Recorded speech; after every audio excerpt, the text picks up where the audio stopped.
ये बात मेरी समझ में नहीं आई। और हाँ, ये सच है कि हम गुनाह करते रहते हैं, लेकिन प्रभु यीशु पहले ही हमारे गुनाह अपने सिर ले चुका है। तो गुनाह करने पर हम पादरी के सामने कबूल कर सकते हैं और हमें माफी मिल जाएगी और हम मरकर स्वर्ग जा सकेंगे। प्रभु हमें पाप मुक्त देखता है, तो वो लौटने पर न्याय का कार्य क्यों करेगा? प्रभु यीशु ने इंसान के गुनाह माफ जरूर किए, लेकिन उसने ये कभी नहीं कहा कि गुनाह माफ होने पर लोग स्वर्ग जा सकते हैं। क्या प्रभु ने कभी ऐसा कहा? बिल्कुल भी नहीं कहा।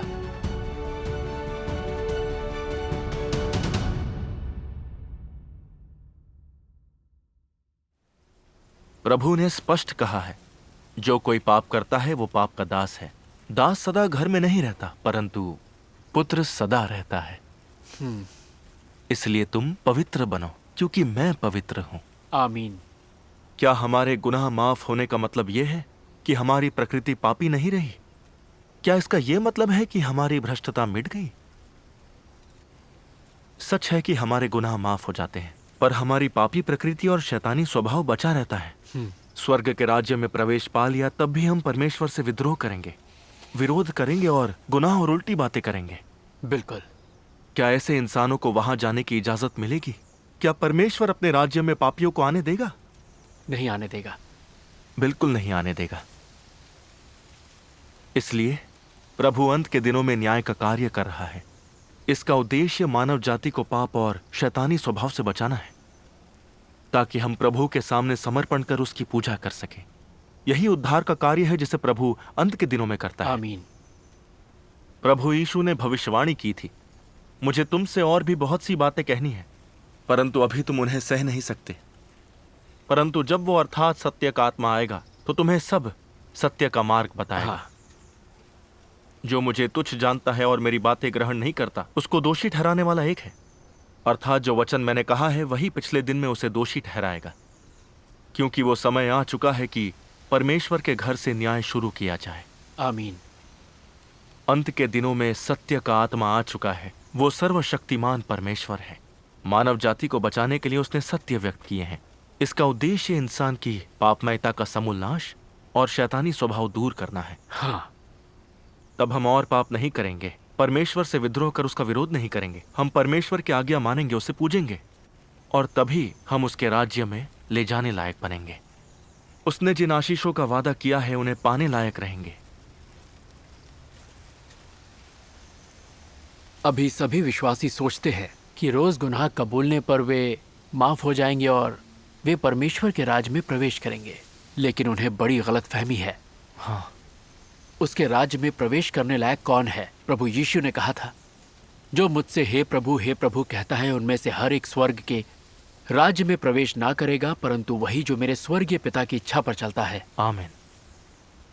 प्रभु यीशु के वचन शक्तिशाली और अधिकारपूर्ण हैं। बेशक वे सत्य हैं। बेशक। हम इसे धारणाओं के आधार पर ना देखें, बल्कि प्रभु के वचनों के आधार पर देखें कि क्या ये सच के अनुरूप हैं। सही कहा। सर्वशक्तिमान परमेश्वर के वचन पढ़ें। ठीक है। हाँ, ठीक हाँ, है। ठीक है। हाँ।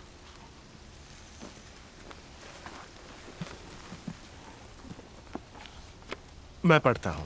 ठीक है।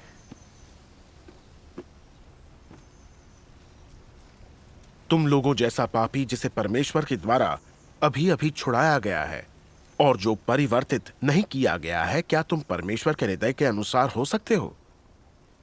तुम जो कि अभी भी पुराने अहम वाले हो, ये सत्य है कि तुम्हें यीशु के द्वारा बचाया गया था और इसी वजह से तुम्हें एक पापी के रूप में नहीं गिना जाता है।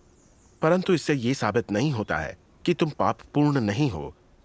यदि तुम्हें बदला नहीं गया तो तुम संत जैसे कैसे हो सकते हो? भीतर से तुम अशुद्धता से घिरे हुए हो, स्वार्थी और कुटिल हो, मगर तब भी तुम यीशु के साथ अवतरण चाहते हो। क्या तुम इतने भाग्यशाली हो सकते हो? तुम परमेश्वर पर अपने विश्वास में एक कदम चूक गए हो। तुम्हें मात्र छुटकारा दिया गया है, परंतु परिवर्तित नहीं किया गया है। तुम्हें परमेश्वर के हृदय के अनुसार होने के लिए परमेश्वर को व्यक्तिगत रूप से तुम्हें शुद्ध करने का कार्य करना होगा। यदि तुम्हें सिर्फ छुटकारा दिया जाता है तो तुम पवित्रता को प्राप्त करने में असमर्थ होगे।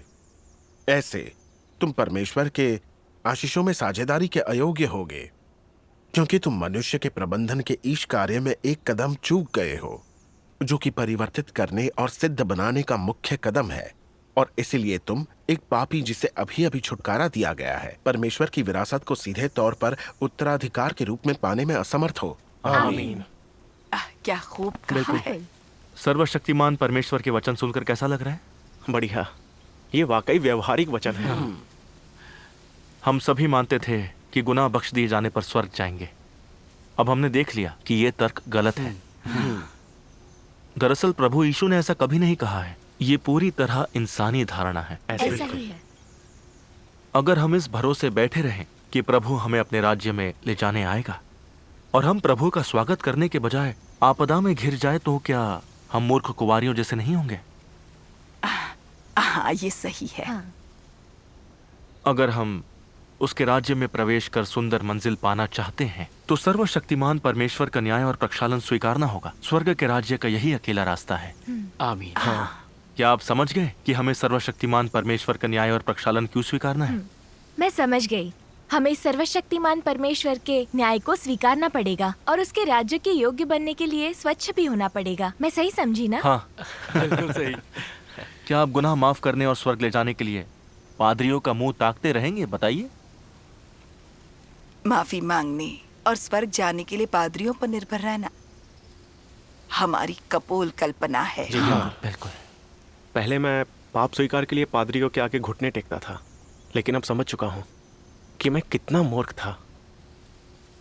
विश्वासी होने के बाद भी मैं सोचता रहा कि पोप और पादरी मुझे स्वर्ग लेकर जाएंगे। मैं कितना अंधा और मूर्ख था।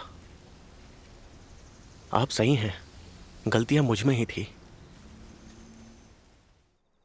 अंत के दिनों का मसीही मनुष्य को सिखाने, उसका सार उजागर करने और उसके वचन और कर्म विश्लेषित करने को सत्यों का उपयोग करता है। इन वचनों में भिन्न भिन्न तरह के सत्यों का समावेश है, जैसे कि मनुष्य को परमेश्वर का आज्ञा पालन और उसके प्रति निष्ठावान कैसे होना चाहिए, मनुष्य को किस प्रकार सामान्य मनुष्यता का जीवन जीना चाहिए और परमेश्वर की बुद्धिमत्ता और उसका स्वभाव इत्यादि। ये सभी वचन मनुष्य के सार और उसके भ्रष्ट स्वभाव पर निर्देशित हैं। खास तौर पर मनुष्य द्वारा परमेश्वर के तिरस्कार के ढंग का खुलासा करने वाले वचन इस संबंध में बोले गए हैं कि किस प्रकार मनुष्य शैतान का मूर्त रूप और परमेश्वर के विरुद्ध शत्रु बल है। अपने न्याय का कार्य करने में परमेश्वर केवल कुछ वचनों के माध्यम से मनुष्य की प्रकृति को स्पष्ट नहीं करता, बल्कि वो लंबे समय तक उसे उजागर कर उसकी काट छांट करता है। उजागर करने और काट छांट करने की इन तमाम विधियों को साधारण वचनों से नहीं, बल्कि उस सत्य से प्रतिस्थापित किया जा सकता है जिसका मनुष्य में सर्वथा अभाव है। केवल इस तरह की विधियां ही न्याय कही जा सकती हैं। केवल इस तरह के न्याय द्वारा ही मनुष्य को वशीभूत और परमेश्वर के प्रति पूरी तरह से आश्वस्त किया जा सकता है और मनुष्य परमेश्वर का ज्ञान भी प्राप्त कर सकता है। न्याय का कार्य मनुष्य में परमेश्वर के असली चेहरे की समझ पैदा करने और उसकी स्वयं की विद्रोहशीलता का सत्य उसके सामने लाने का काम करता है। न्याय का कार्य मनुष्य को परमेश्वर की इच्छा की अधिक समझ, परमेश्वर के कार्य के उद्देश्य और उन रहस्यों की अधिक समझ प्राप्त कराता है जो उसकी समझ से परे हैं। यह मनुष्य को अपने भ्रष्ट सार तथा अपनी भ्रष्टता की जड़ों को जानने और साथ ही अपनी कुरूपता को खोजने का अवसर देता है। ये सभी परिणाम न्याय के कार्य द्वारा लाए जाते हैं, क्योंकि इस कार्य का सार वास्तव में उन सभी के लिए परमेश्वर के सत्य, मार्ग और जीवन का मार्ग प्रशस्त करने का कार्य है जिनका उस पर विश्वास है। ये कार्य परमेश्वर के द्वारा किए जाने वाला न्याय का कार्य है।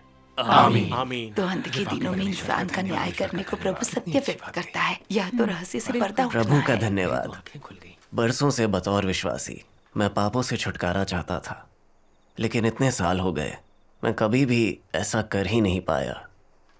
मुझे स्वर्ग जाने की कोई उम्मीद नहीं दिखती थी, लेकिन सर्वशक्तिमान परमेश्वर के वचन पढ़कर मैं समझा कि प्रभु पर विश्वास रखने से हमारे पाप माफ हो जाते हैं, पर पापी प्रकृति खत्म नहीं होती। हाँ, बिल्कुल। अपने पाप की जड़ें काटने के लिए हमें सर्वशक्तिमान परमेश्वर का न्याय स्वीकारना होगा, तब हमारी भ्रष्टता भी साफ हो जाएगी। ये बिल्कुल सही कहा आपने। अब समझा कि परमेश्वर को अंत के दिनों में न्याय कार्य क्यों करना पड़ता है। मैं समझ गया कि परमेश्वर के लिए अंत के दिनों में न्याय कार्य करना जरूरी है। तो हमें बताइए सर्वशक्तिमान परमेश्वर न्याय कार्य कैसे करता है, इस बारे में आपका अनुभव क्या है, हमें बताइए। बताइए। ठीक है, मैं थोड़ा बताता हूँ। सर्वशक्तिमान परमेश्वर का कार्य स्वीकारने के बाद मैं ये अद्भुत समाचार दूसरे पादरियों के साथ साझा करना चाहता था, लेकिन मैं ये देखकर दंग रह गया कि बिशप और पादरी मेरी निंदा कर मुझे सताने लगे हैं। मुझे रोकने के लिए हर मुमकिन कोशिश की। मुझे सच्चे मार्ग से हटाने के लिए कुछ लोगों को मेरी कलीसिया में तोड़फोड़ करने भेजा। मैं भयंकर दर्द में था। जब मैं पादरी था तो सभी पल्लीवासी मेरा सम्मान करते थे। मैं जहां भी जाता था लोग सम्मान देते, प्रशंसा करते। लेकिन तब मुझे निंदा और तिरस्कार झेलना पड़ा, मुझ पर थूका गया। अपनी पद प्रतिष्ठा खोने का विचार वाकई परेशान करने वाला था। मैं कई दिनों तक तड़पता रहा, मानो मेरी दुनिया उलट पलट गई हो। तब मैंने सर्वशक्तिमान परमेश्वर के ये वचन पढ़े।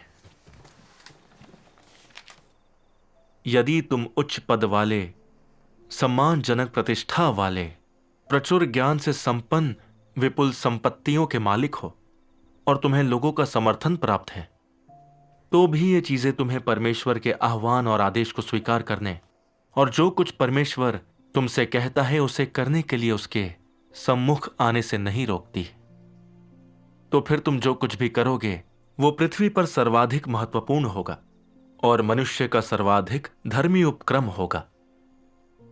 यदि तुम अपनी हैसियत और लक्ष्यों की खातिर परमेश्वर के आह्वान को अस्वीकार करोगे, तो जो कुछ भी तुम करोगे वो परमेश्वर द्वारा श्रापित और यहां तक कि तिरस्कृत भी किया जाएगा। आमीन। ये वचन वाकई बहुत अद्भुत। सही कहा, ये अद्भुत है। परमेश्वर के वचन पढ़कर मुझे लगा मानो वो मेरे सामने बैठकर मुझे उजागर कर रहा है।